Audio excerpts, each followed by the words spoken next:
بسم اللہ الرحمن الرحیم۔ جس طرح کہ ہر سال قربانی کا دن آتا ہے، اس سال بھی کچھ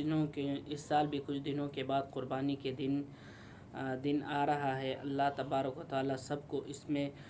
بھرپور حصہ ڈالنے کی کوشش عطا فرمائے، ان کو اچھا قربانی کے جانور خریدنے کی سب کو توفیق عطا فرمائے۔ اللہ پاک سب کی نیتوں کو اس کے لیے صاف کرے کہ اللہ تبارک و تعالی کے راستے میں جو قربانی کی جا رہی ہو، اس کے لیے سب سے پہلے اہم چیز جو ہے وہ نیت ہے۔ کسی بندے کی نیت اگر خراب ہو گئی، اگر اس کی نیت گوشت کے اوپر آ گئی، اگر اس کی نیت اس کے اوپر آ گئی کہ میں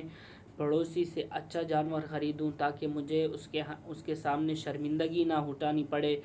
اگر اس کی نیت میں یہ آ جائے کہ میں قربانی کا جانور لوں اور گھر والے مجھے کہے کہ آپ نے سب سے اچھا جانور لایا ہے، اور نیت بعض اوقات اس طرح ہوتے ہیں کہ بندہ یہ سوچتا ہے کہ میں اتنے پیسوں والا ہوں، اگر میں نے چھوٹا جانور لیا تو میرے کو لوگ کیا کہیں گے اور میرے پیچھے باتیں کریں گے۔ اگر یہ نیتیں دل میں ہو تو اس سے قربانی آپ لوگوں کی نہیں ہوگی، آپ کا ٹائم بھی ضائع ہوگا، آپ کا پیسہ بھی ضائع ہوگا، اور آپ کا اسی طرح سے قربانی بھی نہیں ہوگی۔ لہٰذا ان چیزوں سے اجتناب کرے، ان چیزوں کو بالکل اپنے ذہن کے اوپر نہ لائے۔ قربانی صرف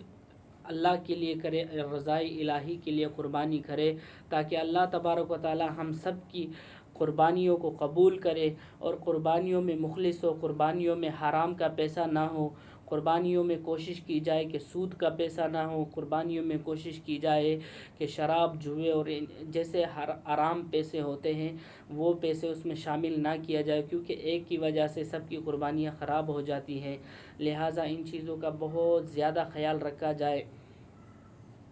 تاکہ جو نیت ہے لوگوں کی، اس میں سے ایک بندہ اچھا بھی ہو سکتا ہے، چھ بندے برے بھی ہو سکتے ہیں، اور 6 بندے